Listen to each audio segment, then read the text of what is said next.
Now, at this point, we're going to be talking parenting. The word pressure is used for different reasons in different situations. A lot of parents are under pressure to make sure that they put their kids through school, keep a roof over their heads. But did we ever acknowledge the fact that the kids could be having pressures as well? And that's what we're talking about today. On parenting, we have Uncle Sele. He is a champion of values, education, empowerment, and he's dedicated to shaping the hearts and minds of the next generation. Now, he stands as a beacon of hope, a tireless advocate for human values, empowerment, and sustenance. It's great to have you back. Thank you. Morning. Now, when we talk about pressure, I feel like we need some kind of case scenario or situation you can use as an example of these pressures. Okay, so thank you, for asking. Yesterday, I was having a session with some children, and I asked them a simple question. We were talking about values, and I said, "Is it easy to make the right decision?" And I said, "Be truthful," and all of them said, "Very hard, really hard." And I was like, "Wow." They said it was hard to make the right decision. To make the right decision. Okay, so you're talking about the difference between right and wrong now. Yes. So how old were these kids? Sorry. 9, 10, 11, 12. 9, 10-year-olds were saying all of them said it's very hard. Okay. So that means that they're already seeing things, or they are seeing things that, is saying to them that, wow, how do I, do the right thing when all I'm seeing, are the wrong thing? So that's already pressure on them. And that's something that as parents we need to begin to look at, okay. Because our children are already under pressure. And pressure can be good, pressure can be bad. And I asked them a question and I said, "Do you think you're normal or you're abnormal?" And they all said they're normal. Okay. And you say, "Why can't you stand and people look at you and do the right thing?" Do you understand? Because like we have gangs. Yeah. And people look up to them and say, "Oh, I want to join that gang." And I said, "Why don't you be that good gang that people want to join?" Okay. And you say, "Join us. We want to read books. We want to do the right thing." Okay. And they all looked at me, like they were hearing it for the first time. So it means that we need to go back to the home to say, "Look, parents, our kids are under pressure. We need to pay attention to them." Okay, so you've sort of covered the issue of peer pressure, pressure to be in certain cliques or groups or gangs. The cool kids, as what we used to, the cool clique that we used to call it back in the day. But then I want to just touch on something. What we experienced as pressure back in the day wasn't essentially this. It was more of domestic pressure. Like, okay, so we fetched water, we had to wash clothes with hand. Yeah. We used kerosene lamp to read. For common entrance. Yes. You're talking about common entrance age, right? Yes. You used candles to read then. So that was a lot of pressure on us. But then the pressure was also to pass these exams. Yeah. It does kind of feel like these days, that's no longer the type of pressure we're talking about. So for now, the pressure is, how do people see me? Okay. What do I have? Do you understand? So children want to have things because they have seen other kids, own these things, and they are wondering, they're asking themselves, why don't I have these things? And they tie their identity to the things that they have. Okay. So if I don't have this phone, if I don't have this laptop, if I don't have this kind of dress, this kind of shoes, it feels like I'm not. They tie identity. So the question is, we need to be asking ourselves is, who are the kids we're raising?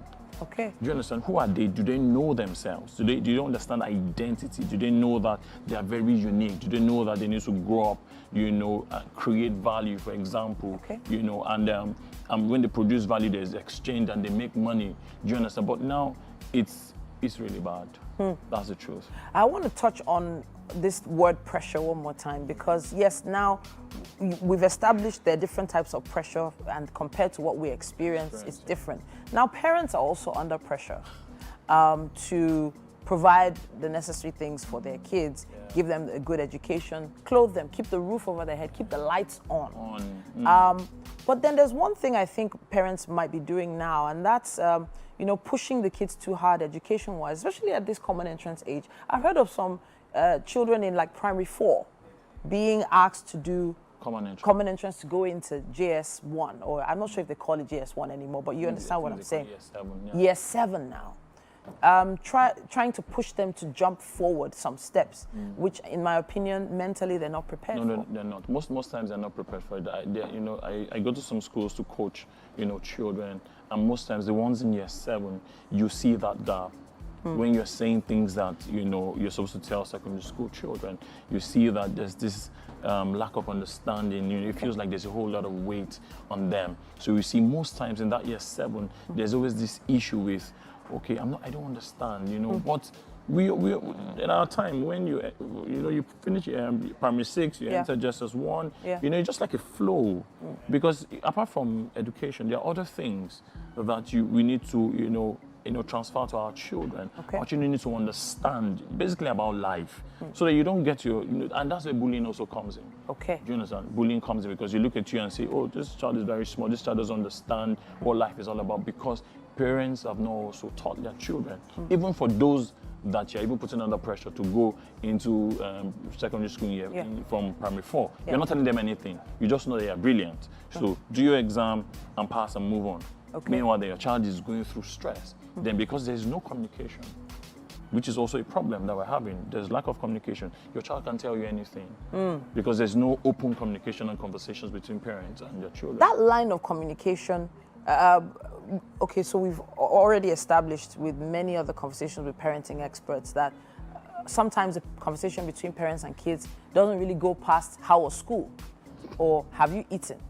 And now I need to establish the sort of questions parents need to ask their kids to make sure that that line of communication stays open. Oh, the way I'm talking to you now, when my kids get back from school and I get home, hey, daddy, hey, so how are you doing? How's school today? Okay. Do you understand? And they're saying, how's maths? What did you learn? Sometimes what I want to do is probe even the things that they got that day. And so what happened in school today? And my daughter, who is the head girl, will come and say a whole lot of things. Hey, this. So what you're doing, you're getting points. She's speaking freely. But what you're doing is you're analyzing. Do you get? So you're asking more questions. Oh, really? Why? And she's saying things. He's saying things to you.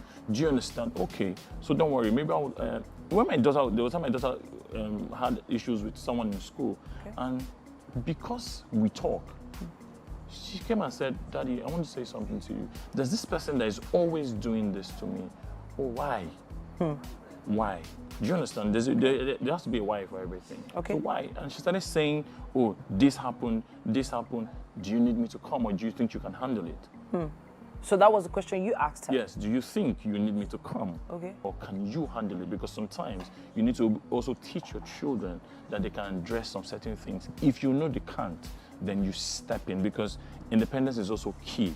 You also need to be able to train your children, teach them resilience, because things will happen and you won't be there every time. So are you saying now that this pressure is essentially coming about because many parents are not establish a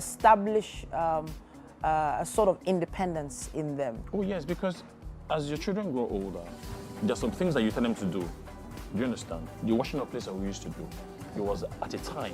So you see, when they begin to do age-appropriate things, you begin to allow them, you nurture independence in your children, or you send them to buy something. But now, some parents are afraid, I don't want my child to go out. But your child will go out one day.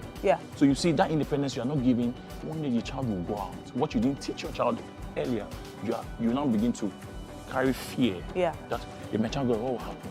Or you see, if you have taught that child earlier, at a certain age, you can just rest and say, go and get me something.